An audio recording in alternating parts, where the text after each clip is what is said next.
आज फिर इस चुनावी यात्रा में मैं आपका स्वागत करता हूं। नमस्कार, मैं विवेक कुनियाल और आप देख रहे हैं केदारनाथ उपचुनाव का एक नया एपिसोड। अभी मैं हूं गुप्तकाशी मार्केट में और यहां पर आप देख सकते हैं कि तमाम ये गाड़ियां आ रही हैं, जा रही हैं और ये जो गड्ढे केंद्र बने हुए हैं, अभी हमें कांग्रेस के प्रत्याशी मनोज रावत जी भी मिले हैं और कांग्रेस के नेता गणेश गोदियाल जी भी मिले हैं। उन्होंने भी इन गड्ढों पे कुछ अपने विचार रखे हैं।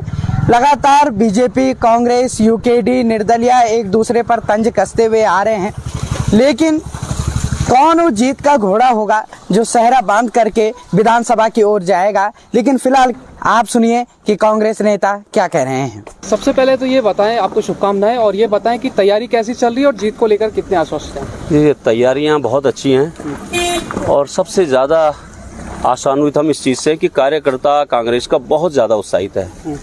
और जो लोग देखिए, ये चुनाव जो है केदार के स्वाभिमान के लिए लड़ा जा रहा है। केदार घाटी का बच्चा बच्चा लड़ रहा है, तो पार्टी के कार्यकर्ताओं के अलावा केदार घाटी का हर युवा जो राजनीतिक रूप से पार्टी से तो नहीं जुड़ा हुआ है, लेकिन केदार के स्वाभिमान की लड़ाई में हमारे साथ है। माताएं हैं, बहनें हैं, सब साथ लड़ करके, साथ जुड़ करके इस चुनाव को लड़ रहे हैं। सर, ऐसे कौन से पॉइंट है जिसको लेकर आप ये आश्वस्त हैं कि भैया वोट मुझे ही देने वाली पब्लिक? देखिए, ये चुनाव मेरे और भारतीय जनता पार्टी के बीच में, आशा नौटियाल के बीच में नहीं है। ये केदारनाथ के लोगों के स्वाभिमान और भारतीय जनता पार्टी की सरकार के अहंकार के बीच में चुनाव है। तो आप जानते हैं कि अहंकार कुछ दिन तो बहुत अच्छा चलता है, लेकिन जब रावण का अहंकार नहीं रहा तो धामी की सरकार का अहंकार कहाँ टिकेगा। और वो भी बाबा केदारनाथ के भक्तों के सामने धामी की सत्ता का अहंकार चूर चूर हो जाएगा। इस बार की जो 4 धाम यात्रा थी, 5वें धाम को एक नाम दिया गया था, उसके बारे में क्या कहेंगे? देखिए, 5वां धाम तो अब नए शंकराचार्य जो बने हैं अभी, जिसको हम कहेंगे 24 के शंकराचार्य आचार्य धामी जी, वो 5वें क्या 6ठा शंकराचार्य बना दें। जब बजट का, पर्यटन विभाग के बजट का 70% हिस्सा एक छोटे इलाके पर खर्च करने के बाद वहाँ यात्रियों की संख्या सिर्फ 250 गई, तो वो कितने भी धाम बना दें। देखिए, केदार की महिमा कभी कम नहीं हो सकती।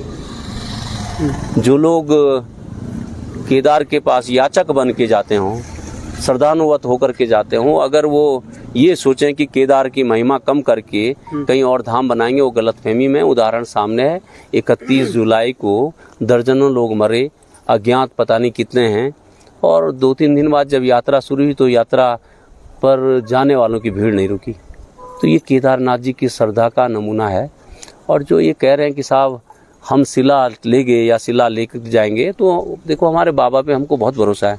जो शिला लेके गए हैं उनके नाती पोते, तीसरी पीढ़ी भी लाएगी, तो लेकिन वो वापस शिला लानी पड़ेगी और उधर भकुंड भैरव जी की पूजा भी देनी पड़ेगी।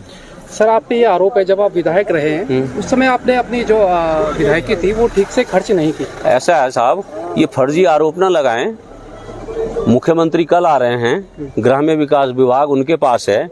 ग्राम्य विकास विभाग से पुख्ता सूचना लेकर के ये बताएं कि मनोज रावत ने, ये कागज है, मनोज रावत ने इतने प्रतिशत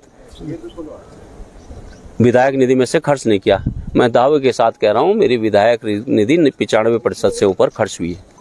और अगर नहीं है तो सीडीओ कार्यालय नज़दीक है, आप जाकर के सीडीओ से पूछें इस बारे में। देखिए, भाजपा का एक तरीका है, एक झूठ को 100 बार बोलो। आप किसी भी गांव में चले जाइए, मेरे द्वारा दी गई विधायक निधि 10 लाख से कम तो किसी गांव में होगी नहीं। आपको बेहतरीन काम, इस राज्य के जो बेहतरीन मॉडल हैं, क्या मैं दावे के साथ कह रहा हूं कि देश का मैं इकलौता विधायक हूं जिसने आज़ादी के बाद से लेकर के अभी तक के जितने शहीद हैं उनके स्मारक बनाए हैं। मैंने प्ले ग्राउंड बनाए हैं। मुख्यमंत्री तो खाली घोषणा कर रहे हैं कि प्ले ग्राउंड बनेंगे, मैंने प्ले ग्राउंड बनाया है जो दिख रहे हैं। लाइब्रेरियां बने। क्या कहेंगे? सड़कों की हालत देख रहे हैं, जहाँ पर आप इंटरव्यू कर रहे हैं देख रहे हैं। ये सड़कें तो, ये जो गड्ढे हैं, ये मुख्यमंत्री के गड्ढा एक्ट में ऐप में ही दिखते हैं, बाकी तो कहीं दिखते नहीं मुख्यमंत्री को। क्योंकि दरअसल हो क्या गया है कि उत्तराखंड के मुख्यमंत्री हेलीकॉप्टर का प्रयोग विक्रम की तरह कर रहे हैं। वो कभी सड़क पर चलते होते, वो आधुनिक युग के महाराजा धीराजा बन गए हैं। उनको ज़मीन नहीं दिख रही है। जिस दिन वो ज़मीन से उतरेंगे जिस दिन हेलीकॉप्टर और गद्दी से उतरेंगे उनको तब गड्ढे दिखेंगे। गड्ढे आपको दिख रहे हैं सामने पर, उसको मैंने क्या बोलना है। चलिए, बहुत बहुत शुभकामनाएं। धन्यवाद। इस प्रकार से राज्य की सरकार ने, भारतीय जनता पार्टी की राज्य की सरकार ने पूरी कैबिनेट झोंक रखी है केदारनाथ में। मुख्यमंत्री कार्यालय पूरा झोंक रखा है। अधिकारियों को राजनीतिक कामों पर लगा रखा है। खास करके पुलिस विभाग के अधिकारी जो एक बता रहे हैं कि एक स्वरूप करके कोई हैं, उनको पूरी तरह से यहाँ राजनीतिक कामों में झोंक रखा है।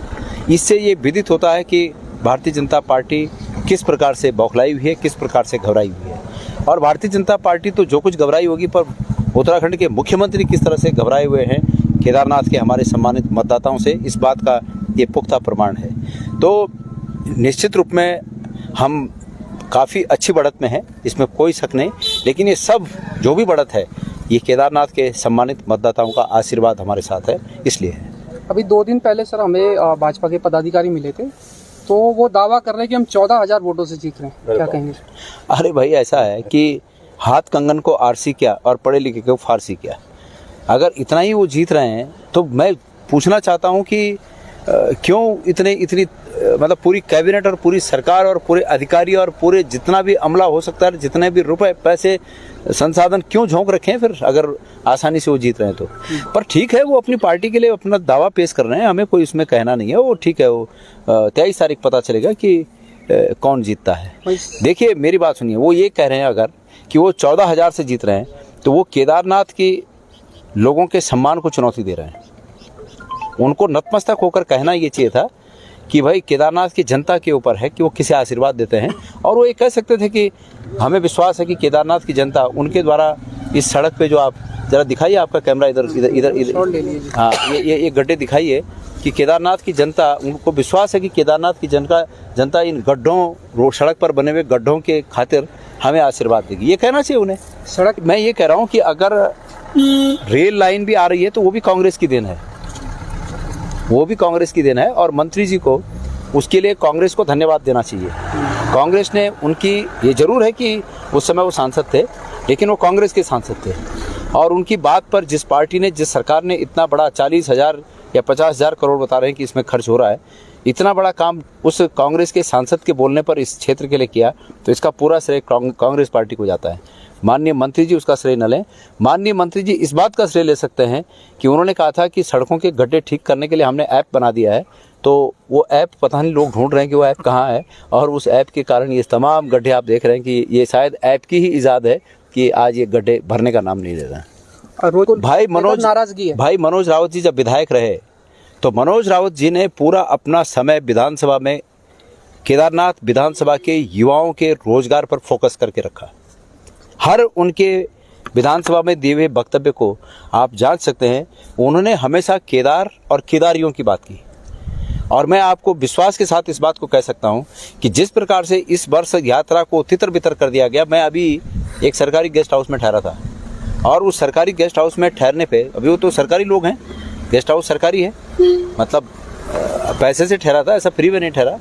लेकिन जब मैंने उनसे पूछा तो उन्होंने खुद कहा कि भाई यात्रा की स्थिति बहुत ख़राब हुई इस साल। मैंने जनरली पूछा उनसे कि क्यों ख़राब हुई, तो उन्होंने वही बात की जिसकी सफाई मुख्यमंत्री जी देते फिर रहे थे कि नहीं मैंने नहीं किया, नहीं मैंने नहीं किया। भाई वो मुख्यमंत्री हैं, उन्होंने नहीं किया तो किसने किया, उनको जवाब देना चाहिए। उनको जवाब देना चाहिए कि किसने किया। हमारे बहुत सीधे प्रश्न हैं।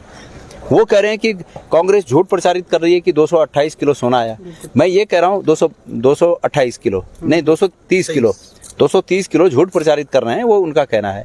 मैं ये कह रहा हूँ कि भाई आप उस समय जब 230 किलो का प्रचार बीकेटीसी और तमाम मीडिया कर रहा था, तब आपने क्यों नहीं इसको जांचा, क्यों नहीं आपने इसको डिनाई किया कि नहीं 230 किलो नहीं 23,000 ग्राम है, ये तब क्यों नहीं कहा, 23 किलो है तब क्यों नहीं कहा। और उसके बाद भी 23 ही किलो है मान लिया, 1 ही किलो है मान लिया, वो सोना 1 ही किलो भी है तो वो पीतल होता है क्या?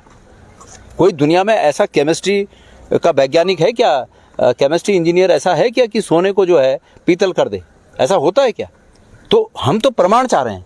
आज बद्रीनाथ टेम्पल कमेटी के अध्यक्ष जी का मैं एक वो देख रहा था, क्या कहते हैं उसको, बयान देख रहा था कि गणेश गोदियाल का मानसिक संतुलन गड़बड़ा गया है।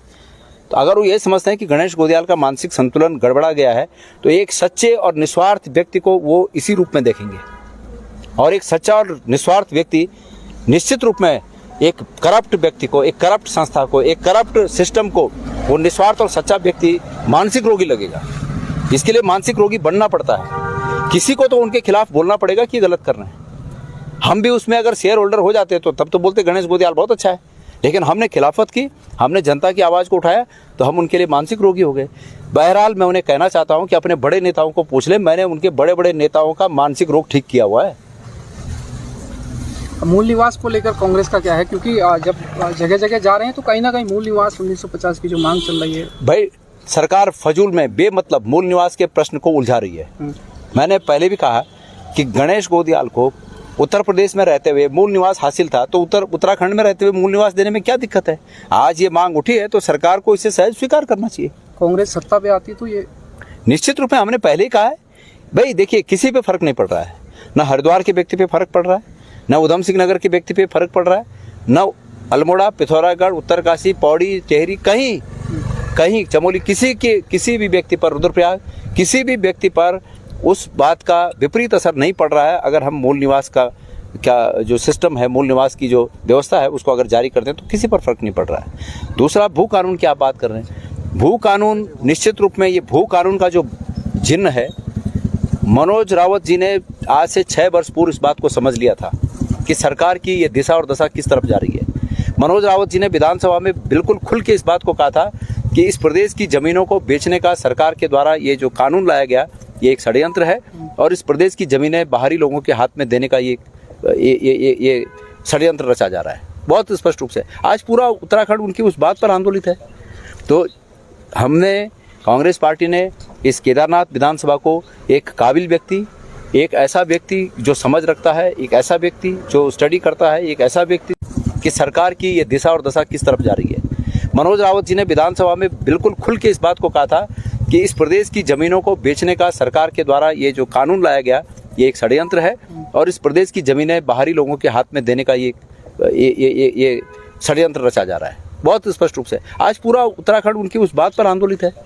तो हमने, कांग्रेस पार्टी ने इस केदारनाथ विधानसभा को एक काबिल व्यक्ति, एक ऐसा व्यक्ति जो समझ रखता है, एक ऐसा व्यक्ति जो स्टडी करता है, एक ऐसा व्यक्ति जो पढ़ा लिखा है, ऐसा व्यक्ति दिया है। कोई भी मुद्दा अगर इस विधानसभा क्षेत्र का रहा हो, चाहे वो केदारनाथ मंदिर को दिल्ली बनाने से संबंधित, केदारनाथ धाम दिल्ली बनाने से संबंधित हो, चाहे वहाँ पर केदारनाथ जी के मंदिर पर किसी व्यक्ति को भगवान के रूप में स्थापित करने वाली कोशिश रही हो, चाहे सोने का पीतल बन जाना हो, या चाहे यात्रा को इधर उधर तितर बितर करके यहाँ के लोगों के साथ बड़ा धोखा सरकार के द्वारा किए जाने वाली घटना हो, मनोज रावत ऐसे जनप्रतिनिधि रहे हैं, नेता रहे हैं कि उन्होंने हर समय आगे आकर केदारियों के पक्ष में अपनी बात रखी और केदारियों के आगे झंडा बुलंद करके उनकी भावना को, उनकी आवाज़ को सरकार तक पहुंचाया। सरकार ठिठकी, सरकार डरी इस बात से। तो आज मनोज रावत जी की इस विधानसभा क्षेत्र को आवश्यकता है।